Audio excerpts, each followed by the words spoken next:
He's with us live from Lagos. Thank you so much, Mr. Obi, for your time tonight.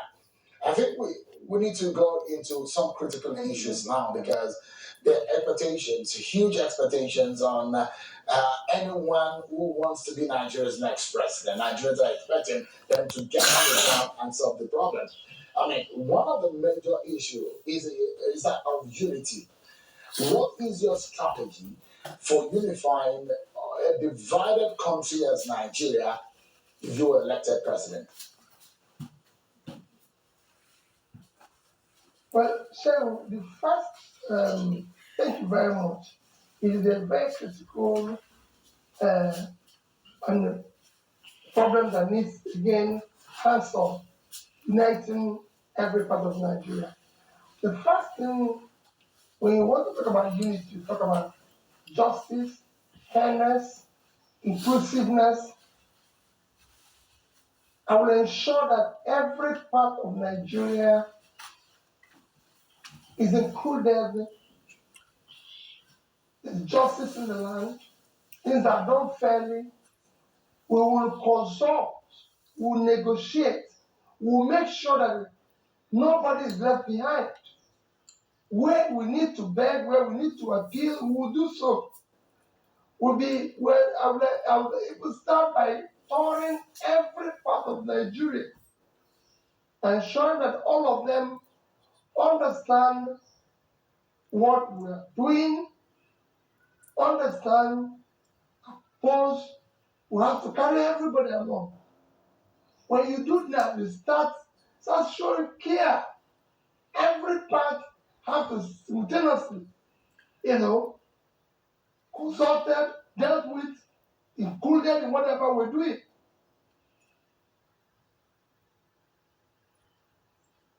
Oh, great. So that takes me to the fact that there are factors that divide this country. When the issue of religion is brought up, the issue of ethnicity is brought up. Some of this diversity, we're supposed to use it to unite the country, but it keeps causing division.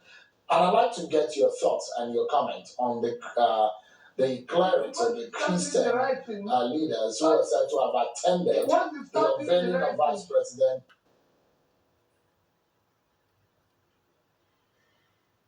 Well, so once you start doing the right thing, the issue of ethnicity and the issue of religion takes a backseat. Those things surface when you're not doing the right thing. I've asked a question, show me anywhere in Nigeria where the Christians buy bread cheaper or the Muslims buy bread cheaper. Is there any part of the north where there's uninterrupted electricity, or if today you can't travel from Abuja to Kaduna or by road, by air, or by train? Is it because a southerner or anybody is the president? Is Katsina safer than Ogun State? So that issue for me does not arise. If you start doing the right things, I've not seen any road that is starred like Lagos Ibadan Road and they say only people who pass there are Christians. So that issue, if you start doing the right thing, they'll take a back seat. On the issue of the bishops that attended the unveiling of the vice president, well, frankly, I do not think, in the first place, I don't think they're supposed to be there. I don't see why it wasn't a religious thing. It wasn't anything to do with the church. So even the bishop's attendance is suspicious and worrisome. I don't know why the bishops should be wearing this thing. They should be in the church praying. So seeing them there is actually something that we are first turning a serious political issue into a theater. For example, I don't know why they should be there in the first place. Atiku unveiled his vice president in PDP headquarters. I did the same thing. We didn't even need to have a reverend there, couple of bishops. Bishops should be in the church praying for the country and allow us. It's a very serious matter.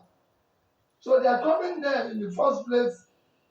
For me, it's turning a dangerous situation into a desperate situation of the whole exercise. Let's go into the issue of electricity because I'd like to pick several other issues that I've prepared to ask you tonight. The issue of electricity is one thing that, aside security, perhaps the second most important thing that Nigerians think that needs to be resolved.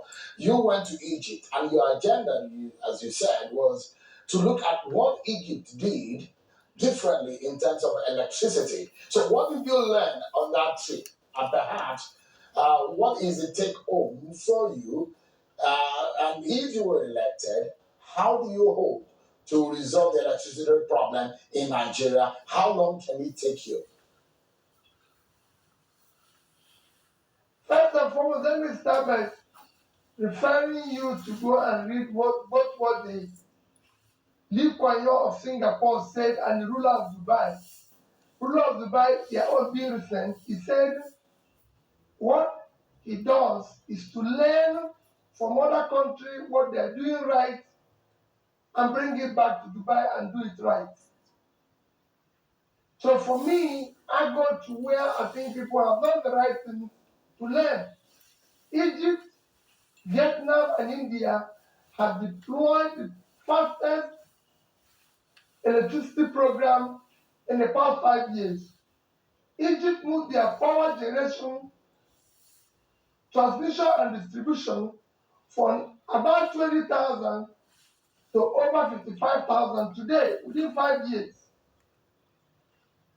So for me, in a country like ours of 200 million people generating only about 4,000, when the second biggest in terms of economy in Africa, being South Africa, generating over 50,000, and Egypt generating over 50,000, the experience of Egypt, I decided to go and learn.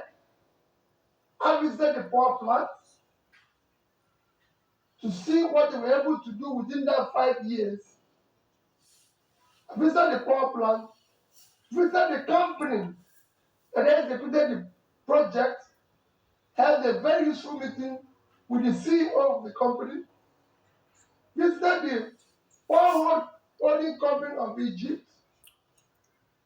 and other agencies that are involved to learn what they did, as well as visited the financiers of the project. What they were able to do, so all I can tell you, can easily happen here. And my commitment is that Nigeria can be able to generate, transmit, and distribute 16,000 megawatts within a 4-year period of the government. Because in Egypt, their target was 5 years, but the way the plans were executed, they were achieved under 3 years. But it has to be a holistic thing with everybody hands on and followed religiously. The easy thing, and I spoke to everybody, like I said, from the construction company to the forwarding company to the financiers and everything. A can is done here, and it is one of the things that I'm totally committed to making a difference of. And it is critical. You can't talk about production without talking about power. It is ensured that for every 1,000 megawatts of electricity you're able to produce, you'll probably be adding almost 1% to your GDP. So it is critical, 1% growth. So it is critical for us to do that as aggressively as possible. Nigeria today, with our population, and if we're going to make any meaningful step in being productive, requires at least 30,000 megawatts of electricity. It will be difficult, but I assure you that we will achieve half of that as quickly as possible. Now, let me jump. We have a few issues that we need to deal with quickly before our time expires. Now, let me jump quickly to the issue of education and this university strike. This has been a recurring decimal in our country. Government after government, and this keep happening. What would you do differently to fix education sector in Nigeria and hoping that university lecturers would go on strike or even hospital doctors would not no longer go on strike? How do we hope to end this kind of situation in our country, especially in the education sector? When you talk about the education, the most critical aspect is the basic education. There's also strikes in various levels of basic education. We, for us as a country, it is critical, consider we have over 15 million out of school children. We need to decisively invest in education. Our investment in education now is low, and even that level that we have today are not being properly deployed across the states. So you need to do more aggressively in terms of ensuring that even the little budget gets properly to its destination. You can use we use examples of what we've been able to do while I was in Anambra State, mix with other ideas and do so at national level. And we're able to turn around education, the basic education. Or the tertiary institution is to sit down with the bodies that are involved with it, find a solution that is a win-win for government and everybody. And when you have an agreement, try to do everything possible to fulfill it. The present ringing situation we have is where we have a situation where we had an agreement since 2009 that the government did not bother to do anything about. There was strike within the universities while I was governor. There was strike. What I did was to sit down with the management of our state university, agree a win-win situation, which we signed agreement on, and are implementing it religiously. That is why today, one of the universities that call it government-owned universities that are open and functional is Anambra State University. It was because of my agreement with them while I was governor when they were strike. I was pleaded with them. And one of the worst things you can do is not to allow schools, especially higher institutions, to go on seamlessly as expected. Today, Nigerian human capital is 152 over 158. Our tertiary school intake is 9%, when the global average is 38%. In the Western world, it's about 50%.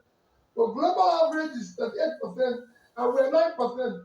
So we're not even up to 1/4 of the global average, and even that 9% is suffering. There are issues that needs to be looked into. It is unacceptable that a university professor should earn less than a counselor. It doesn't make sense. They've been seen. So, yeah, I have just a few minutes left on the program. So let me take about two quick, short issues with you. The first being on the issue of security, because this issue of banditry and in the Northwest is affecting even the schools. Now, if you can appeal to the bandits and insurgents who are terrorizing our country, what would you be telling them?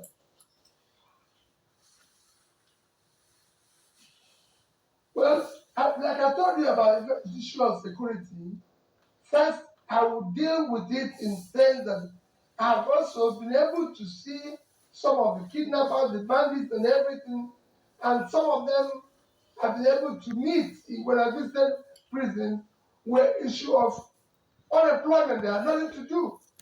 So when we provide a means of livelihood for some of them, support people to be meaningfully engaged, we will deal with the remaining decisively as we deal with every other criminal. Whatever waste time, I can assure you of that. At this stage, they are not being decisively dealt with. All right. Two quick issues, and I like if you can use 30 seconds for each. I caught something that you said, which got my attention. You said that you told people in Aba that if you become president, Aba and Port Harcourt will be one town in 2 to 3 years. What do you mean by that? Quickly, a quick one. Very simple thing. I just said to them, about Port Harcourt will be one time and said that I'm going to make sure that there's a road, there's a facility that connects these two towns, because we can't talk about turning around our productive sector, which is going to be driven by export. Vietnam and Bangladesh are doing clothing of 30 something billion export annually, which is twice what we earn from oil. Vietnam is doing footwear for something $1 billion, which is what we earn in oil. And I said, Aba is already known for production of this clothing, footwear, and everything. And I said, Port Harcourt is a seaport. So I would turn Port Harcourt into a major export seaport and transshipment port, and Aba will be the production site. These are two separate states, but I said there will be one. Like you have today, New York and New Jersey, they're not different, but they're two different states. They will two remain two different states in two different locations. However, there will be one. You can't drive from Port Harcourt to Aba today. Something that's supposed to take about 25 minutes takes you 3 hours. So I said, when I become president, all these things will be opened up. Because what we need today is to make the country productive and for export. Our export should not be less than $250 billion in the near future. We need to close now, Mr. Obi. And this, I mean, I would have loved to go into the depth issue and what we will do, but that is going to be for another day. But this is very important for me because this also caught my attention. And it's what you are doing. It looks like you're focusing on the youth. Is this deliberate? And what are your plans for the youth? The huge unemployment situation within the youth population in Nigeria. We just have 20 seconds to go. Very deliberate because the youth are our greatest asset. This country has enormous energy and talent within the youth that we need to exploit to turn around the country. Look at what has just happened in this sporting issue where Toby, Musan, and S.A. Brume. Look at what they've done. Look at how they're making the country proud, celebrating their talent. And this is what we have everywhere.